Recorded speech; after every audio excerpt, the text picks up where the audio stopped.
Hello, ladies and gentlemen. It's a chess show on Pod TV. My name is Sasha Star, and today's guests are Professor Ken Regan. Welcome to the show, Ken. Thank you very much for having me on again. Always a pleasure. And also today we have Professor Dan Fleetwood. Welcome to the show, Dan. Hi, Sasha. Hi, Ken. Happy to be here. Yes, our pleasure. So, Ken, what are we going to look at before anything else? Because this fantastic tournament is just under.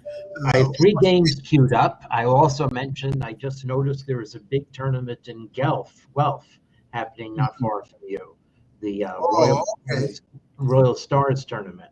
Yes. So wish I could go there, but I'm off to the Smart Moves Chess Summit in Alexandria, Virginia, Monday and Tuesday, where I am speaking. So, Okay, very interesting.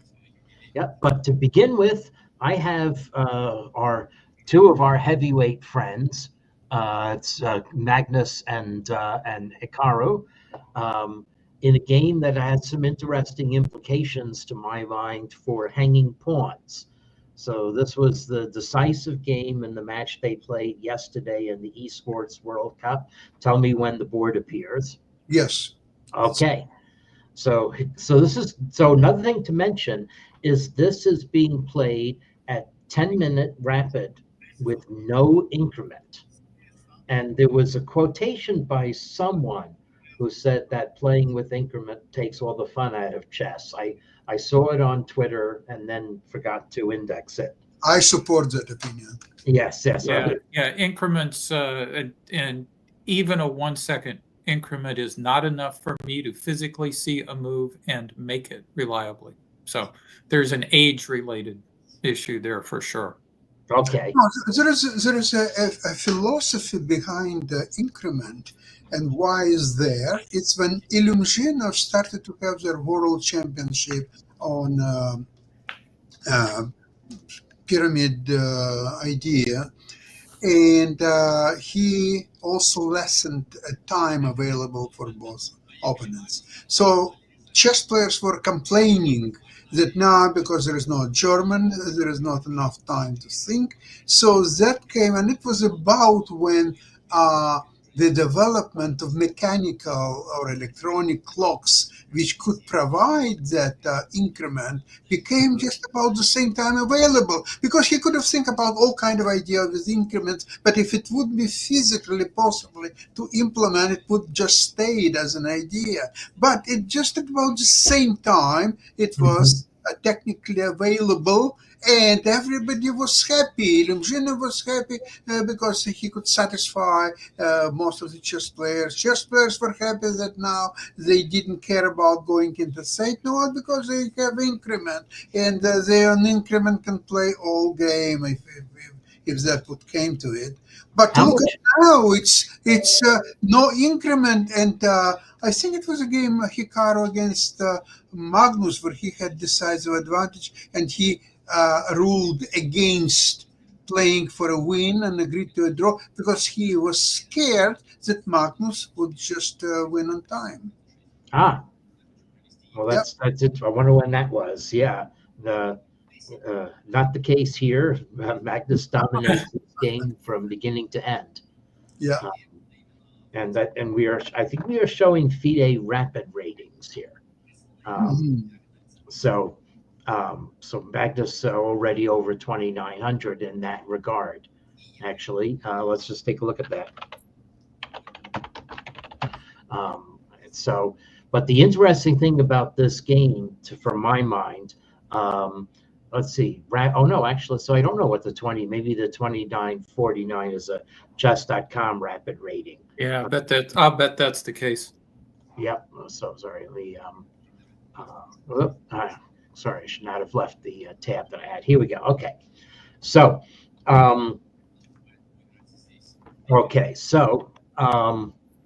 anyway, so the interesting thing about this game for me is the power of hanging pawns, whereas I thought that the hanging pawns were bad more often than not, but Magnus Carlsen brings them off to great effect.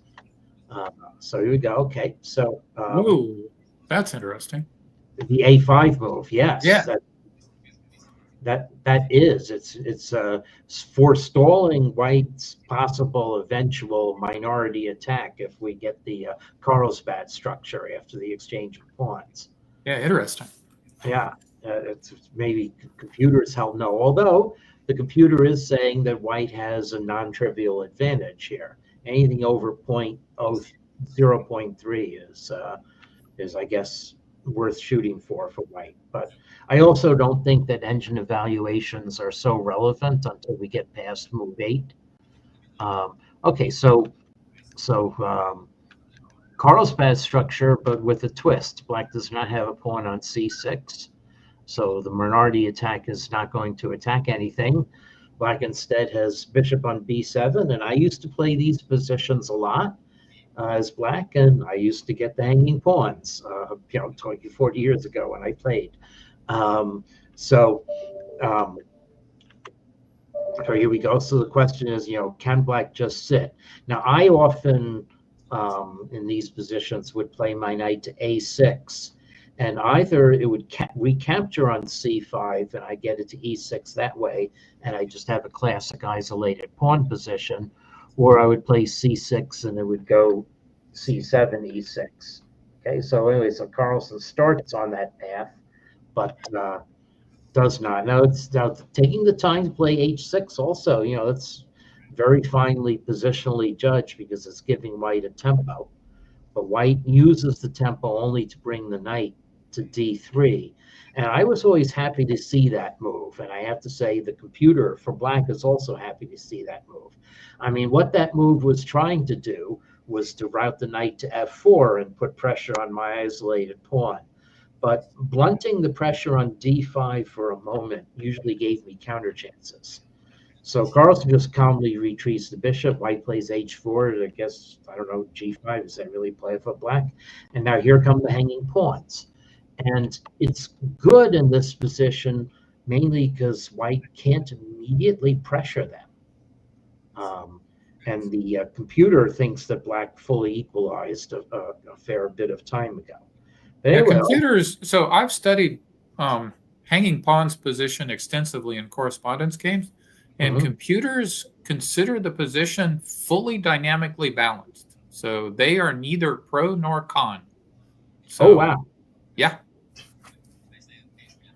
Okay, that's interesting. Yeah, because my impression from 20, 30 years ago when I was still playing fairly often was that they were bad for Black, and I often felt uncomfortable with them. Well, and of course, as we all know, it's all about the dynamics of the position. So hanging pawns are what are made out of them. So here they look pretty good. So the idea is trying to play maybe even knight a4 or something to attack at least one of the hanging pawns, trying to make it move forward. So once that's done, then the square in front of the other pawn is becoming rather weak, and you can blockade them, and then you can have a probably preferred position of some kind. So in this situation, it's very dynamic. The pawns looks great. They're well defended, and in some cases, Black can play d4. So maybe White should play e3 at some point to prevent it. Although bishop at f4 looks like out of place. Yeah. Yeah, White's bishop should be on b2, and we'll see that Nakamura routes it there, but he loses time. Yeah. So White plays knight a4. Maybe I wasn't as afraid of this as I was when the knights ganged up on d5. It's from c3 and f4. So anyway, so here's Nakamura starting to reroute his bishop, but now dynamic counterplay. Playing a knight on e4, of course, is very natural. It's the follow-up that makes the game interesting.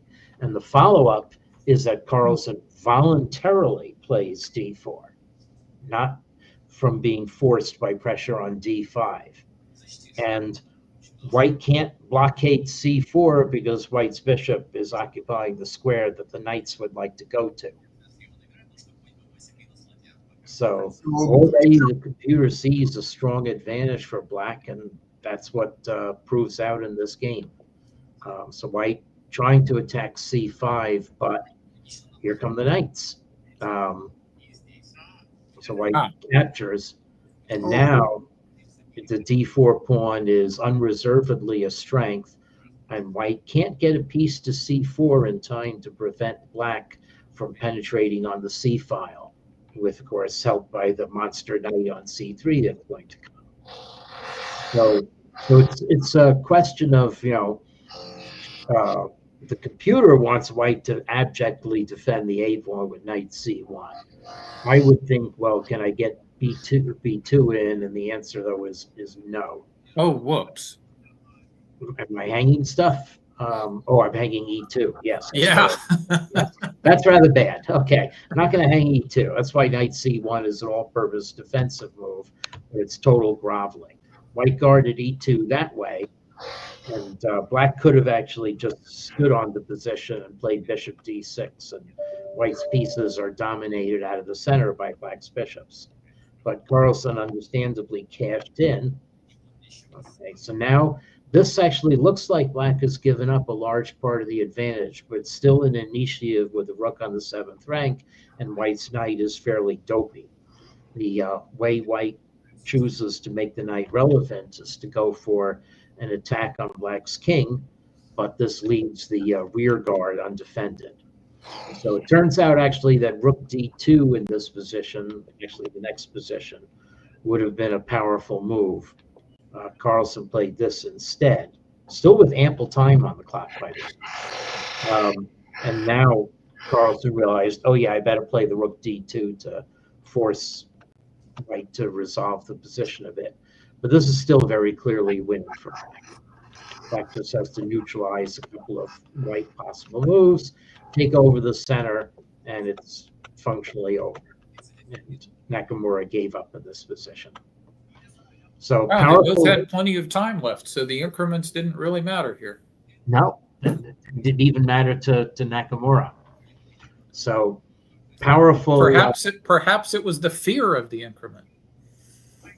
I wonder, and actually, I wonder if maybe I'm picking that up because my screening of this tournament is a little underwater for what game 10 chess should be.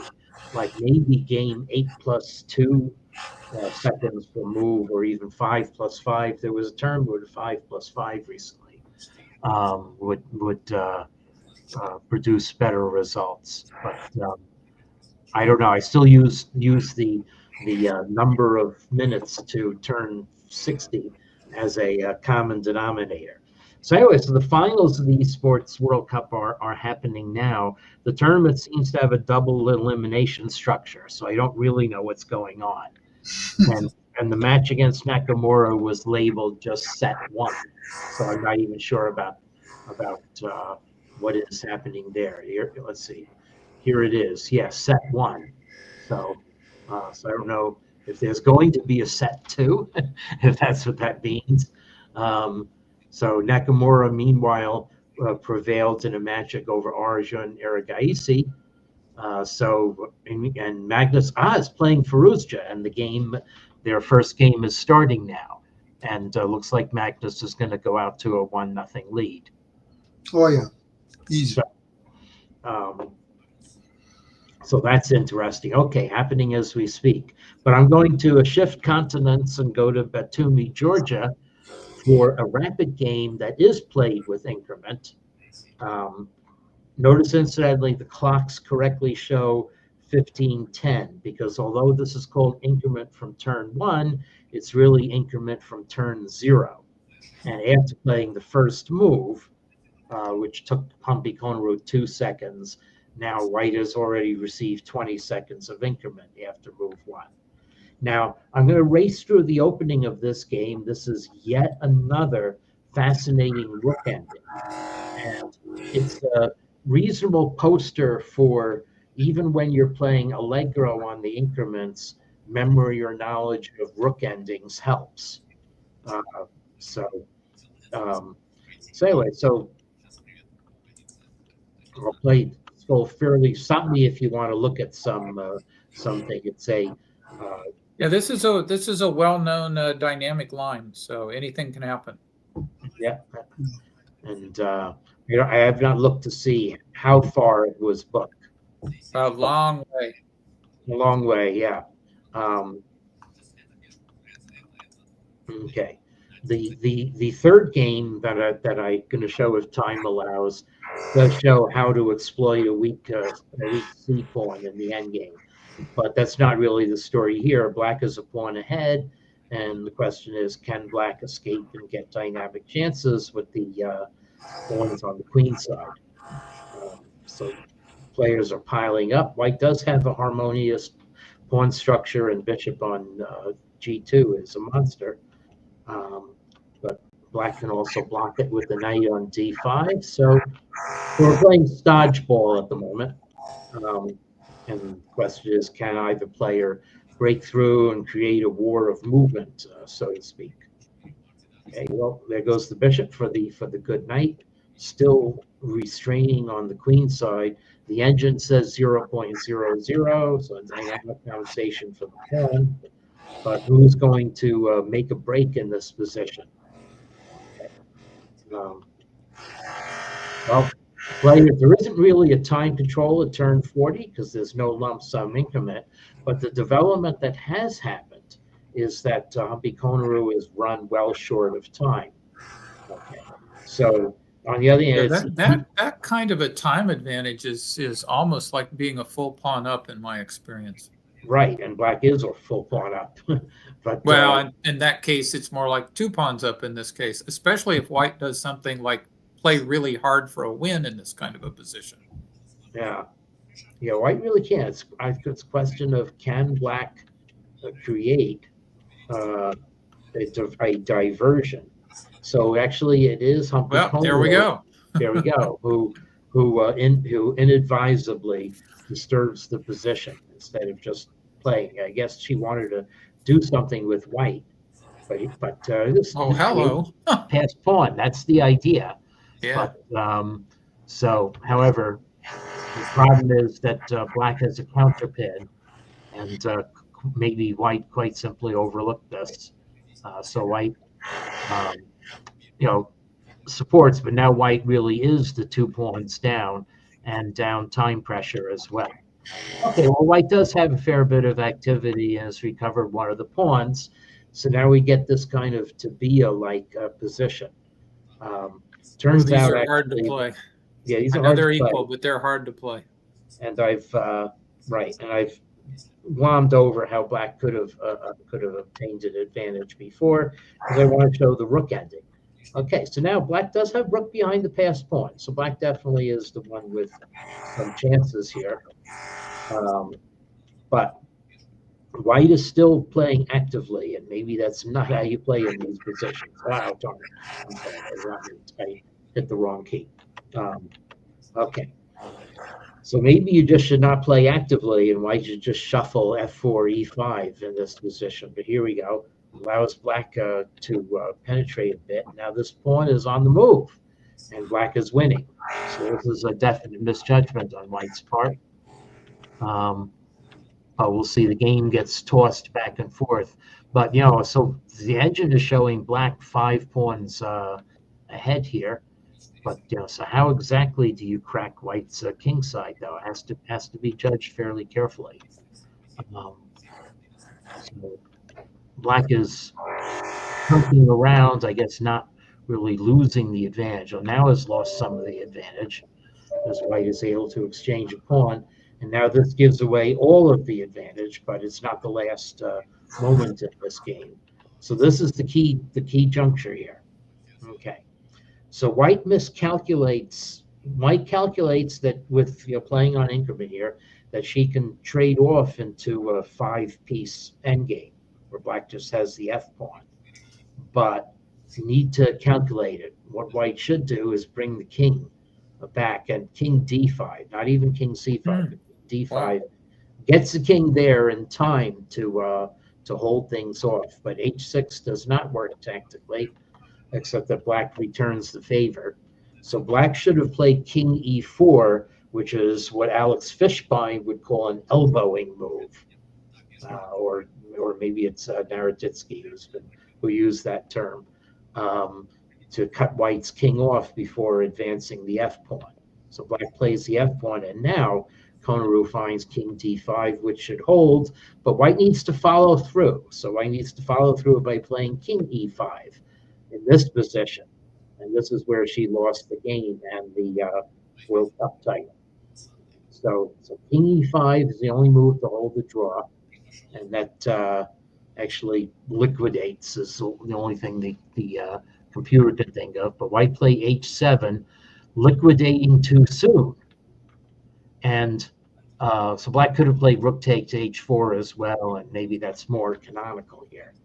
And you have to know that this configuration here, white's king is out of position, Yep. and cannot put enough pressure in time. Right. So the game was duly lost, and Konoru gave up. So this won the World Cup title and the Grandmaster title, the overall Grandmaster title for Divya Deshmukh. Both Deshmukh and Konoru will be in the women's candidates, but definitely a great game, and the younger Indian generation coming to the fore, because both Deshmukh and Gukesh are under 20 years old. Unreal. That's just unreal. So that title, that was what, automatic with the win there? Because yes, World Cup winner gets the regular Grandmaster title. Okay, even without like a 2,500 rating. Oh, that's a good point. I wonder if that. You're right. Does she? Well, maybe she has a 2,500 rating after the tournament. It's possible. I don't know. I just didn't know if they waived that requirement or if it was just automatic. So. Oh, that's a good point. I didn't think of that. Yeah. Probably, actually, I would bet it's waived because it's possible. It's for women. I mean, it's certainly a GM level achievement. There's no question about that. Yeah. And so anyway, so this is so great congratulations to her. And so the final, that's my friend Alex. Yeah, that is your friend Alex. I figured I'd feature him and my old compadre Joel Benjamin. Wonderful. Coming a cropper in this game. So this was the game that lifted Alexander Fishbein into the three-way tie at the U.S. Senior Championship, where he prevailed in the tiebreak, as I mentioned. So I don't think I could. Stop me if I covered this game last week. I don't think I did. No. And this is a complete positional classic for white, a game that Bobby Fischer could have played as well, as we'll see. So this is called the Agincourt variation against the English opening. Well, if I'm reading my Shakespeare correctly, if you're black as France playing Agincourt against the English, you're going to lose. So maybe not what you want. My wife and I saw Richard III at Shakespeare in the Park yesterday. That's wonderful. In my mind. But anyway, so that is what happens. The computer already says white has a 0.4 advantage. So anyway, 97. Yes, is very slinky chess by black. But I guess black is going to counterpunch against white's great center, and here it comes. D5 is the kind of move I played rather than D6 in this position. And C5, oh, we are full on. However, white is going to be able to leave black with a weak pawn in this position. Okay, so it's not an isolated D pawn. Pawns are coming off. But for some reason, black decided, well, I got to bring a knight to C6. And okay. The problem is that after you do this, you can't capture with the other knight, because then D5 really falls. So black captures with the C pawn. It looks good, but the C pawn is going to be weak in the way this game develops. So the question is, obviously, if white captures on D5, black would have a dynamic isolated pawn, and that would be fine. But white is going to conduct this position without capturing on D5. So now we already are putting pressure on the C6 pawn, but black has pressure too on the B2 pawn, but white's knight and A4 will cover that. Okay, so now white capture on D5 in a way that it was not attractive for black to capture with the C pawn. That's the whole key to this. Okay, so so what on earth is the computer coming up with here? I guess dynamically this is just is meant to be awkward for black. White is routing the bishop to a2. So so that's the tactics behind this.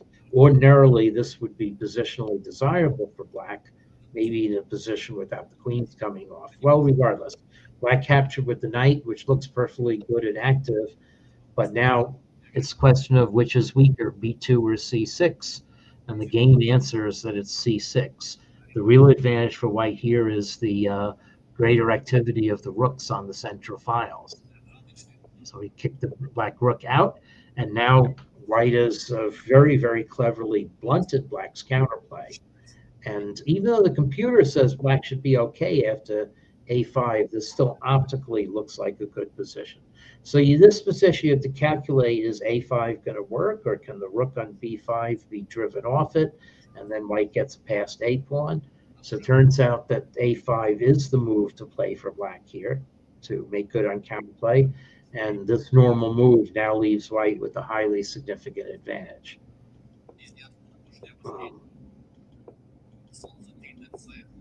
So now we are going to play. We have pure minor piece endgame, but it's still an advantage for white. Black's isn't as good as white's, and white's king is more easily able to come to the center. Okay, so black can play king d6, but it's going to be evicted from there. So, and white has a royal road to penetrate on the queen side via c5. We'll later see that white penetrates quite a different way.